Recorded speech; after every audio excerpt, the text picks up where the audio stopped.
होली पर निबंध लेखन। प्रस्तावना। होली एक प्राचीन हिंदू परंपरा है। यह हिंदू धर्म में सबसे लोकप्रिय त्योहारों में से एक है।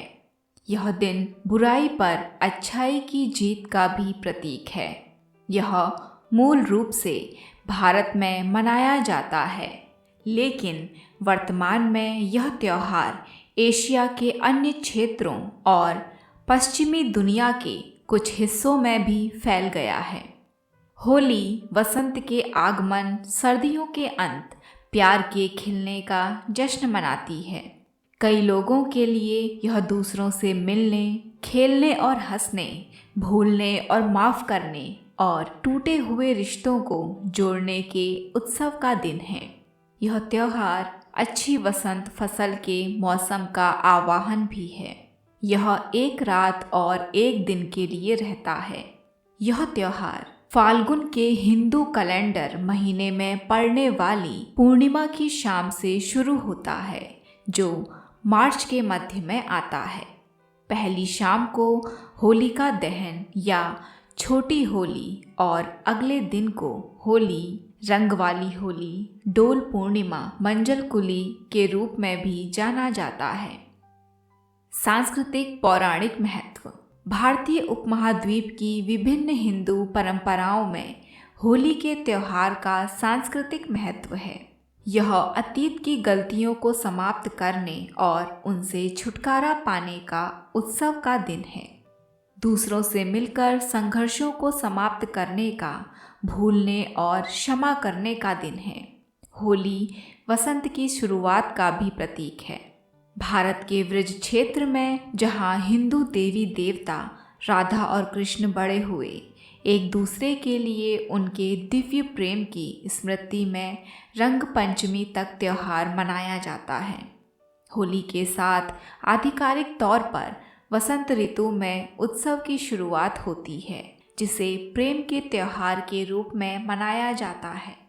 भगवान विष्णु और उनके भक्त प्रहलाद के सम्मान में होली को बुराई पर अच्छाई की जीत के त्योहार के रूप में मनाया जाता है। इसकी व्याख्या करने के लिए एक कथा है। प्रहलाद के पिता राजा हिरण्यकश्यप राक्षसी असुरों के राजा थे। उन्होंने एक वरदान अर्जित किया था, जिससे उन्हें 5 विशेष शक्तियाँ मिली। उन्हें ना तो मनुष्य द्वारा मारा जा सकता था और ना ही जानवर द्वारा, ना घर के भीतर ना बाहर, ना दिन में ना रात में, ना अस्त्र से और ना किसी शस्त्र से, ना ही भूमि पर और ना ही जल या वायु में। हिरण्यकश्यप को अहंकार हो गया। उसने सोचा कि वह भगवान है। उसने मांग की कि हर कोई केवल उसकी पूजा करे। हालांकि हिरण्यकश्यप का अपना पुत्र प्रहलाद इस बात से असहमत था। वह भगवान विष्णु के प्रति समर्पित था और बना रहा। इससे हिरण्यकश्यप बहुत क्रोधित हुआ। उसने प्रहलाद को कई क्रूर दंड दिए। अंत में प्रहलाद की बुआ होलिका ने उसे अपने साथ चिता पर बैठने के लिए बहकाया। होलिका ने एक लबादा पहन रखा था, जिससे वह आग की चोट से बच सकती थी, जबकि प्रहलाद नहीं। जैसे ही आग भड़की, होलिका से लबादा उड़ गया और प्रहलाद को घेर लिया।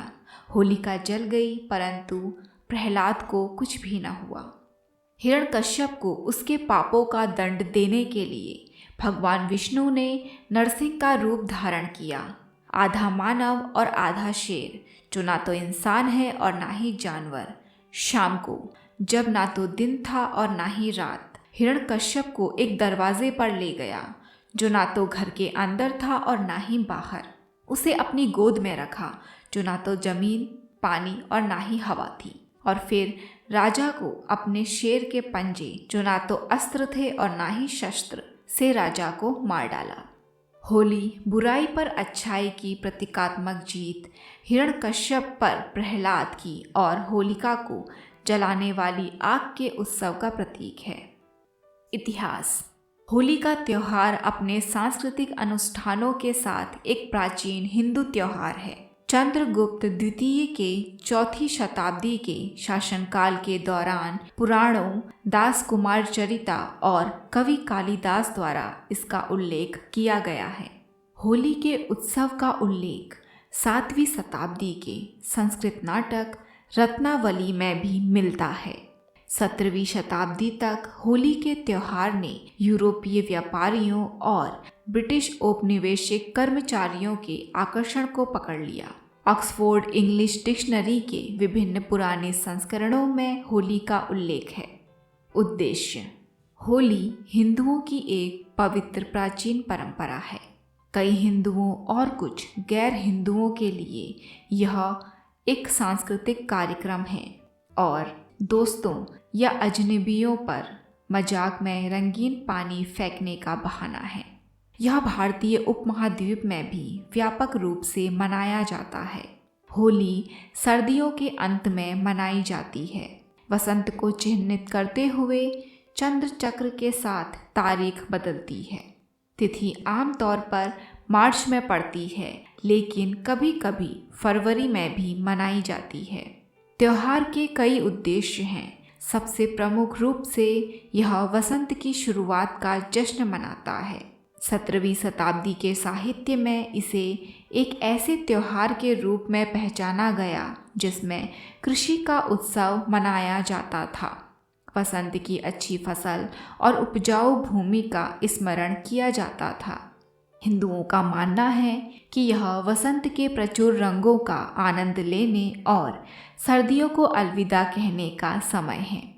कई हिंदुओं के लिए होली के उत्सव टूटे हुए रिश्तों को फिर से स्थापित करने और नवीनीकृत करने, संघर्षों को समाप्त करने और अतीत से संचित भावनात्मक अशुद्धियों से खुद को छुटकारा दिलाने के अवसर को चिन्हित करते हैं।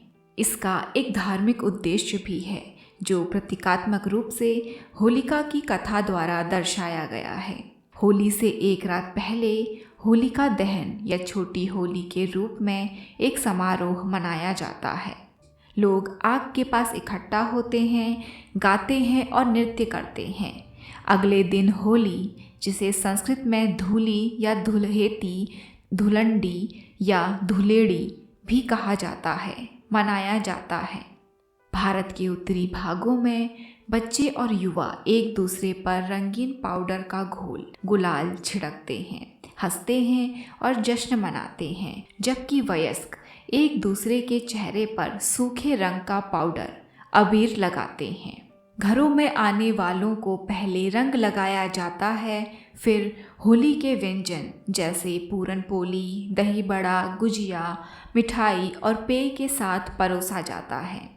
रंगों से खेलने और सफाई करने के बाद लोग नहाते हैं, साफ कपड़े पहनते हैं और दोस्तों और परिवार से मिलने जाते हैं। होलिका दहन की तरह काम दहनम भारत के कुछ हिस्सों में मनाया जाता है। इन भागों में रंगों के त्योहार को रंग पंचमी कहा जाता है और यह पूर्णिमा के 5वें दिन होता है। होलिका दहन तैयारी: त्योहार के कुछ दिन पहले लोग पार्कों, सामुदायिक केंद्रों, मंदिरों के पास और अन्य खुले स्थानों में अलाव के लिए लकड़ी और ज्वलनशील सामग्री इकट्ठा करना शुरू कर देते हैं। घरों के अंदर लोग होली के व्यंजन, मिठाई और पेय के साथ अन्य क्षेत्रीय व्यंजन बनाकर रखते हैं। होलिका होली की पूर्व संध्या पर आमतौर पर सूर्यास्त के समय या उसके बाद चिता जलाई जाती है, जो होलिका दहन का प्रतीक है। अनुष्ठान बुराई पर अच्छाई की जीत का प्रतीक है। लोग आग के चारों ओर गाने और नाचने के लिए इकट्ठा होते हैं। रंगों से खेलना: उत्तर और पश्चिमी भारत में होली की मस्ती और उत्सव होलिका दहन के बाद सुबह से शुरू हो जाते हैं। बच्चे और युवा सूखे रंगों, रंगीन घोल और पानी की बंदूकों अर्थात पिचकारी रंगीन पानी से भरे पानी के गुब्बारों और अपने लक्ष्य को रंगने के लिए अन्य रचनात्मक साधनों से समूह बनाते हैं। परंपरागत रूप से हल्दी, नीम, ढाक और कुमकुम जैसे धोने योग्य प्राकृतिक पौधों से प्राप्त रंगों का उपयोग किया जाता था, लेकिन आजकल पानी आधारित व्यावसायिक रंजकों का तेजी से उपयोग किया जा रहा है। सभी रंगों का प्रयोग किया जाता है। खुले मैदानों जैसे सड़कों और पार्कों में हर कोई खेलता है, लेकिन घरों के अंदर या दरवाज़ों पर केवल सूखे पाउडर का उपयोग एक दूसरे के चेहरे पर लगाने के लिए किया जाता है। लोग रंग फेंकते हैं और अपने लक्ष्य को पूरी तरह से रंग देते हैं। यह पानी की लड़ाई की तरह है, लेकिन रंगीन पानी के साथ। लोग एक दूसरे पर रंगीन पानी छिड़कने में आनंद लेते हैं। सुबह होते होते हर कोई रंगों के कैनवास की तरह नज़र आने लगता है। इसीलिए होली को रंगों का त्यौहार नाम दिया गया है। समूह गाते हैं और नृत्य करते हैं, कुछ ड्रम और ढोलक बजाते हैं। मौज मस्ती और रंगों के साथ खेलने के प्रत्येक पड़ाव के बाद लोग गुजिया, मठरी, मालपुए और अन्य पारंपरिक व्यंजन पेश करते हैं। मथुरा के आसपास के ब्रज क्षेत्र में उत्सव एक सप्ताह से अधिक समय तक चल सकता है। रस्में रंगों से खेलने से परे हैं और इसमें एक दिन भी शामिल है जहां पुरुष ढोल लेकर घूमते हैं और महिलाओं को यह अधिकार है कि वे अपनी ढाल पर लाठी से उन्हें मारें। इसे बरसाना गांव में पारंपरिक रूप से मनाई जाने वाली लठमार होली के नाम से जाना जाता है। दक्षिण भारत में कुछ पूजा करते हैं और भारतीय पौराणिक कथाओं में प्रेम के देवता कामदेव को प्रसाद चढ़ाते हैं। रंगों के खेल के एक दिन के बाद लोग सफाई करते हैं, शाम को तैयार होते हैं, दोस्तों और रिश्तेदारों से मिलने और मिठाइयों का आदान प्रदान करते हैं। होली क्षमा और नई शुरुआत का भी त्यौहार है, जिसका उद्देश्य औपचारिक रूप से समाज में सद्भाव पैदा करना है। उत्तर प्रदेश के कई शहरों में शाम को कवि सम्मेलन भी आयोजित किए जाते हैं। होली के रंग माना जाता है कि वसंत का मौसम, जिसके दौरान मौसम बदलता है, वायरल बुखार और सर्दी का कारण बनता है। गुलाल कहे जाने वाले प्राकृतिक रंग के चूर्ण को चंचलता से फेंकने का एक औषधीय महत्व है। रंग पारंपरिक रूप से नीम, कुमकुम, हल्दी, बिल्व और आयुर्वेदिक डॉक्टरों द्वारा सुझाई गई अन्य औषधीय जड़ी बूटियों से बने होते हैं। प्राथमिक रंगों को मिलाकर अनेक रंग प्राप्त किए जाते हैं। होली से पहले के हफ्तों और महीनों में कारीगर सूखे पाउडर के रूप में प्राकृतिक स्रोतों से कई रंगों का उत्पादन और बिक्री करते हैं। रंगों के कुछ पारंपरिक प्राकृतिक पौधे आधारित स्रोत हैं। नारंगी और लाल, पलाश या टेशु के पेड़, जिसे जंगल की लौ भी कहा जाता है, के फूल चमकीले लाल और गहरे नारंगी रंग के विशिष्ट स्रोत हैं। पाउडर सुगंधित लाल चंदन, सूखे हिबिस्कस फूल, मजीट का पेड़, मूली और अनार वैकल्पिक स्रोत के लाल रंग के रंग हैं। हल्दी पाउडर के साथ चूना मिलाने से संतरे के पाउडर का एक वैकल्पिक स्रोत बन जाता है, जैसा कि पानी में केसर को उबालने से होता है। हरा, मेहंदी और गुलमोहर के पेड़ के सूखे पत्ते हरे रंग का स्रोत प्रदान करते हैं। पीला, हल्दी पाउडर पीले रंग का विशिष्ट स्रोत है। कभी कभी सही छाया पाने के लिए इसे चने या अन्य आटे के साथ मिलाया जाता है। बेलफल, अमलतास, गुलदाउदी की प्रजातियां और गेंदा की प्रजातियां पीले रंग के वैकल्पिक स्रोत हैं। नीला, नील का पौधा, भारतीय जामुन, अंगूर की प्रजातियां, नीला हिबिस्कस होली के लिए नीले रंग के प्राकृतिक स्रोत हैं। मैजेंटा या बैंगनी, चुकंदर मैजेंटा और बैंगनी रंग का पारंपरिक स्रोत है। रंगीन पानी तैयार करने के लिए अक्सर इन्हें सीधे पानी में उबाला जाता है। भूरा, सूखी चाय की पत्तियां भूरे रंग के पानी का स्रोत प्रदान करती हैं। कुछ मिट्टी भूरे रंग का वैकल्पिक स्रोत है। काला, अंगूर की प्रजातियां आंवला के फल भूरे से काले रंग की पेशकश करते हैं। स्वास्थ्य पर प्रभाव, 2007 के एक अध्ययन में पाया गया कि मेलाकाइट ग्रीन होली के त्यौहार के दौरान कुछ रंगों में इस्तेमाल किए जाने वाला एक सिंथेटिक नीला हरा रंग है। दिल्ली में गंभीर आंखों की जलन के लिए जिम्मेदार था। 2009 के एक अन्य अध्ययन में बताया गया है कि भारत में उत्पादित और बेचे जाने वाले कुछ रंगों में धातु आधारित औद्योगिक रंग होते हैं, जिससे होली के बाद के दिनों में कुछ लोगों में त्वचा की समस्याओं में वृद्धि होती है। ये रंग भारत में विशेष रूप से छोटे अनौपचारिक व्यवसायों द्वारा बिना किसी गुणवत्ता जांच के उत्पादित किए जाते हैं और बाजार में स्वतंत्र रूप से बेचे जाते हैं। रंगों को लेबलिंग के बिना बेचा जाता है और उपभोक्ता को रंगों के स्रोत, उनकी सामग्री और संभावित जहरीले प्रभावों के बारे में जानकारी नहीं होती है। हाल के वर्षों में कई गैर सरकारी संगठनों ने रंगों के उपयोग से संबंधित सुरक्षित प्रथाओं के लिए अभियान शुरू किया है।